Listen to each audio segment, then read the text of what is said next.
aujourd'hui sur le salon Studirama des grandes écoles de Paris et je suis en compagnie de Juliette Gensmer. Vous êtes enseignante en mathématiques en classe préparatoire aux grandes écoles en filière physique-chimie au lycée Charlemagne à Paris. Bonjour. Bonjour. Alors, avant de commencer, on va un peu recontextualiser d'où vous venez, qui vous représentez aujourd'hui. Et donc, vous êtes membre de l'UPS. Est-ce que vous pouvez nous expliquer un petit peu ce que c'est ? Alors l'UPS, c'est une association qui regroupe tous les professeurs de maths, physique, chimie, informatique, qui enseignent au sein des classes préparatoires aux grandes écoles, que ce soit des prépas publics ou que ce soit des prépas privés sous contrat. Alors aujourd'hui, vous êtes là pour nous aider un petit peu à décrypter l'univers des CPGE scientifiques pour les jeunes qui nous regardent. Alors, première question, déjà tout simplement, qu'est-ce qu'une CPGE scientifique ? Alors, l'idée, c'est qu'on a une formation en 5 ans qui, à la fin, valide un diplôme d'école d'ingénieur. Et nous, on représente les 2 premières années où vous êtes au sein d'un lycée et on va vous enseigner plein de maths, plein de physique-chimie, des sciences de l'ingénieur, de l'informatique. Et au bout de ces 2 ans, vous passez un concours qui vous ouvre la porte à plus de 200 écoles d'ingénieurs. Et ces écoles d'ingénieurs, elles sont réparties sur toute la France. Ça va être de l'école la plus généraliste à la plus spécialisée. Donc vous avez un panel qui est vraiment extrêmement large. Et donc nous, on est au sein d'un lycée et vous avez plus de 250 lycées en France où vous avez des classes préparatoires. Donc nos classes, elles sont réparties en ce que j'appellerais 4 filières. Dans les 4 filières, vous allez globalement apprendre les 4 matières scientifiques que je vous ai présentées tout à l'heure. Et comment choisir sa filière ? L'idée, c'est d'un peu de voir quelles sont les spécialités que vous avez choisies en terminale. Bien sûr. Alors, pour aller en prépa scientifique, je vais être assez formelle sur quelles sont les spécialités à choisir. Ouais, c'est une question qui revient très souvent. N'est-ce pas ? Quand on regarde le tronc commun, il y a un tronc commun qui est quand même très littéraire. Et donc, à un moment, si on veut se destiner à des études scientifiques, il va falloir marquer son parcours avec des spécialités scientifiques. Donc en première, on recommande la spécialité maths, physique, chimie. Et la troisième, vous pouvez choisir soit NSI, soit sciences de l'ingénieur, soit SVT. D'accord. Et en terminale, on vous encourage à garder maths. Et quelle que soit celle que vous allez choisir ensuite, il y a une filière qui se destine à vous pour les CPGE. D'accord. Et justement, vous nous parliez tout à l'heure de 4 filières qui existent.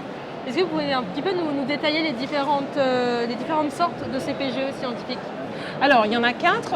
Il y a ce qu'on appelle la MPSI, la PCSI, la PTSI et la MP2I. Donc, c'est un peu technique, mais ce qu'il faut retenir, c'est qu'en MPSI, on va faire la part belle aux mathématiques. En PCSI, un peu plus de physique-chimie.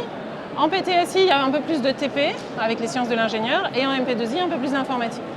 Ce qui va se passer, c'est que les écoles, elles vont recruter sur toutes les filières. Donc, choisissez plutôt votre filière par appétence, c'est-à-dire qu'est-ce que vous avez envie le plus de faire, quelle matière vous attire le plus. Et dans ces cas-là, la filière vous dira. Et ces classes préparatoires, là, justement, vous parlez donc de choix de spécialité, de choisir quelque chose qui nous attire le plus. Est-ce que vous, du coup, du côté recruteur, finalement, il y a des profils particuliers que vous recherchez, qui ont des compétences idéales pour une classe préparatoire ?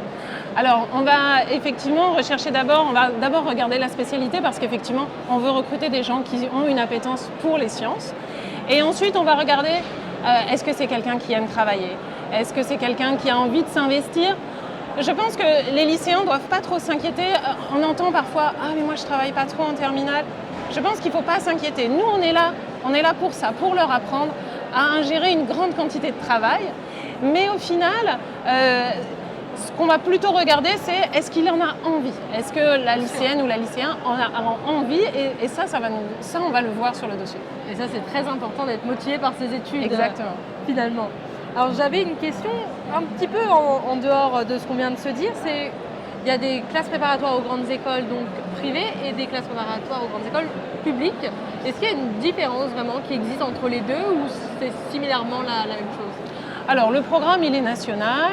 Le recrutement des professeurs, il est national, il se fait avec l'inspection générale, donc il n'y a pas de différence fondamentale, à part le prix. Donc, je voudrais insister sur le fait que les classes préparatoires publiques sont une formation gratuite. C'est-à-dire que vous allez payer 180 € l'année et 5 € pour les boursiers. Et quand vous passez les concours, au bout de 2 ans, pour les boursiers, c'est encore gratuit. Donc vraiment, c'est une formation qui est exigeante et qui est vraiment accessible à toutes les bourses. Ça, c'est très bien à retenir. Alors, j'avais une dernière question. Là, on retourne du côté des formations. On vient de parler des CPGE scientifiques. Oui. Mais il y a un autre type de classe préparatoire qui existe dans l'univers des grandes écoles d'ingénieurs. C'est les prépas intégrés. Alors, quelle est la différence, finalement, s'il y en a, avec une CPGE scientifique? Alors, nous, on parle plutôt d'école post-bac parce que finalement, elles ne préparent pas, ce qu'on appelle les prépas intégrés, finalement, ne préparent pas un concours. D'accord. Donc, la différence, c'est que pour ces écoles-là, vous rentrez dans l'école d'ingénieur à bac plus 0 et vous allez devoir suivre votre cursus pendant 5 ans et valider à la fin avec elles le diplôme d'ingénieur. En général, ce sont des écoles qui sont assez spécialisées. Donc, c'est vrai qu'on demande aux jeunes à 18 ans de savoir exactement la spécialité qu'ils veulent valider. Alors que nous, effectivement, on a une formation qui est très généraliste. Et à la fin des 2 ans, vous allez pouvoir rentrer dans plus de 200 écoles d'ingénieurs. Donc le choix, il est vraiment énorme. Et donc, nous, on encourage surtout les lycéennes et les lycéens qui hésitent un peu, se disent « mais je ne sais pas exactement qu'est-ce qu'il me plaît encore ». Ça va vous donner 2 ans pour vous faire un bagage scientifique extrêmement solide et une culture générale aussi. Tout à fait. Comment est-ce qu'on peut dire « je veux être ingénieur en mécaflux » alors qu'on ne sait même pas ce que c'est? Oui, c'est vrai. Donc finalement, vous, votre rôle, c'est de laisser 2 ans de sursis, on va dire, aux étudiants qui ne sauraient pas vraiment en quoi va consister leur projet. Exactement. Bah, écoutez, notre échange touche à sa fin. S'il y avait une chose à retenir, une idée, un message à faire passer, lequel ce serait? Eh bien, que si vous avez envie de devenir ingénieur et que vous aimez les sciences et que vous avez de l'appétit pour ça, n'hésitez pas à vous lancer dans ce cursus-là qui vous ouvre les plus grandes et les plus belles écoles. Bah, merci à vous.